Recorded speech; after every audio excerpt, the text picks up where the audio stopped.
Desejar uma ótima tarde a Brasília, que nos acompanha via Paula... Oh, perdão. Olha a confusão que eu estou fazendo. Agora há pouco eu ia chamando a Paula Barreto de Sávia Sampaio. Agora não. Sávia Barreto, aqui com a gente. Sávia, me perdoe. É porque eu não sei o que aconteceu hoje. Estou trocando os nomes aqui também. Daqui a pouco vai ser Elivaldo Jordani, Joelson Barbosa e uma confusão danada nesse programa. Boa tarde para você, Sávia. Boa tarde. Não é motivo para você pedir perdão. Na verdade, é uma honra ser confundida com a Paula, tá? É uma honra. Muito bom, muito legal. Sávia. Elivaldo, ótima tarde para você. Boa tarde, Joelson. Boa, Sávia. Eu não vou nem comentar esse assunto, que você já fechou, apenas sigo a relatora. Boa tarde, Paula. E boa tarde a você que está em nossa companhia. Paula, seja bem-vinda, você também. Eu sigo os relatores também, não é, Joelson? Para mim é uma honra ser associada a Sávia Barreto. É verdade, Boa legal. tarde para vocês e para vocês que nos assistem também. E olha, nós acabamos de ver a agenda do ministro Wellington Dias aqui no estado do Piauí, né, numa parceria do Ministério com a Equatorial. O ministro também conversou com a repórter Débora Radassi a respeito de outros temas nacionais, inclusive. Por exemplo, o ministro fez uma análise a respeito da baixa na inflação, que, segundo ele, abre espaço para uma mudança na política de juros no Brasil. O governo Lula se posiciona contrário à política do Banco Central, que mantém elevadas as taxas de juros no país, o que para muitos indica aí uma dificuldade de investimentos e melhor desenvolvimento do país. Acompanhe a declaração do ministro Wellington Dias a respeito do tema. O Brasil vive um momento de crescimento econômico, queda na inflação, melhora nas contas públicas. Eu acho que a trava que o Brasil tem hoje, inclusive para tirar os mais pobres da pobreza, é o juro alto. Para que a gente possa viabilizar crédito, empréstimo com o setor bancário, é preciso ter juro compatível. Não posso colocar as pessoas que estão na pobreza numa situação em que daqui a pouco, pegando empréstimo com juro alto, não consigam pagar. Então a gente precisa mudar essa realidade e eu acho que não se trata de uma questão política, é uma questão técnica. Ou seja, qual país do mundo que tem a condição do Brasil e tem uma taxa de juros tão elevada? Nenhum. Isso já demonstra que tem algo errado no Brasil. Paula, você acompanhou essa cobertura, o ministro então falou, claro, das questões que envolvem a pasta dele, da parceria com a Equatorial, mas pontuou uma posição que é a posição do governo, né? Sim, Joelson, o ministro Wellington Dias defendendo essa baixa na taxa de juros, a taxa Selic, e ele justifica, inclusive, a baixa na inflação abre espaço para que essa discussão seja feita.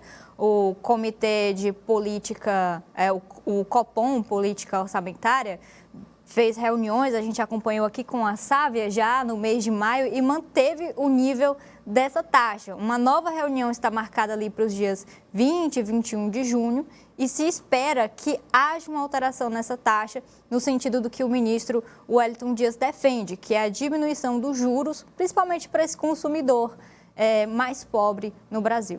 Agora, Sávia, na prática, os juros representam aí o preço do dinheiro, né? Quanto maior a taxa de juros, mais difícil a gente pegar num dinheiro para fazer um investimento ou coisa do tipo. O governo está colocando isso como... está questionando esse remédio contra a inflação, que é esse excesso de juros. Os números da inflação, de fato, podem habilitar ou derrubar o argumento do Banco Central para manter uma taxa tão alta? Olha, provavelmente, Joelson, o Banco Central deve manter a taxa Selic em 13,75%, que é uma taxa alta, mas deve ser a última vez. Em agosto, mais tardar setembro, já há perspectivas de mudança. O presidente do Banco Central, Roberto Campos Neto, deu uma entrevista na segunda-feira e ele falou, olha, tem uma tendência de queda de juros futuros. Ou seja, o mercado todo entendeu isso como uma sinalização de que, enfim, ele vai baixar os juros, porque tem motivo para isso, a gente tem já uma queda da inflação. E quando a gente sobe demais a inflação, os juros estão ali para regular essa inflação. Agora, o presidente Lula acha que é demais, que termina asfixiando, que é possível ter um pouco, sim, de inflação, desde que consiga se fazer investimento com o dinheiro do Estado, do Tesouro, e aí, consequentemente, atrair também investimentos privados. É uma equação complicada, mas o fato é, a inflação está caindo, o presidente do Banco Central sinalizou que juros também vão cair, a dúvida é, agosto ou setembro? A gente fica nessa, né? Juro alto ou inflação alta? Juro alto ou inflação alta? Elivaldo, não quero mais aquele negócio daquele preço difícil que a gente tinha nas gôndolas, Elivaldo. Pois é, a gente sabe que essa disputa aí, essa polêmica que tem, queda de braço entre o governo e o Banco Central, até pelo caráter da gestão do Banco Central. O Banco Central hoje é um banco independente, já com toda uma situação consolidada, e o governo entrou em choque com a orientação que o Banco Central dá à política monetária. O governo executa a política fiscal e o Banco Central a política monetária. Então há esse descompasso, como disse bem aí a Sávia, mas com uma perspectiva até por elementos que são favoráveis.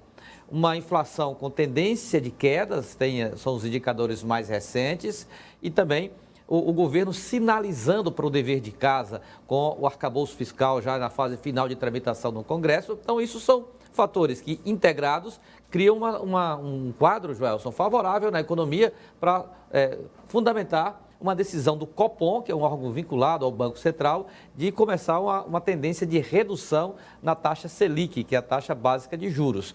Agora, pelas declarações recentes de Roberto Campos Neto, presidente do Banco Central, isso só deve ficar mesmo para o segundo semestre.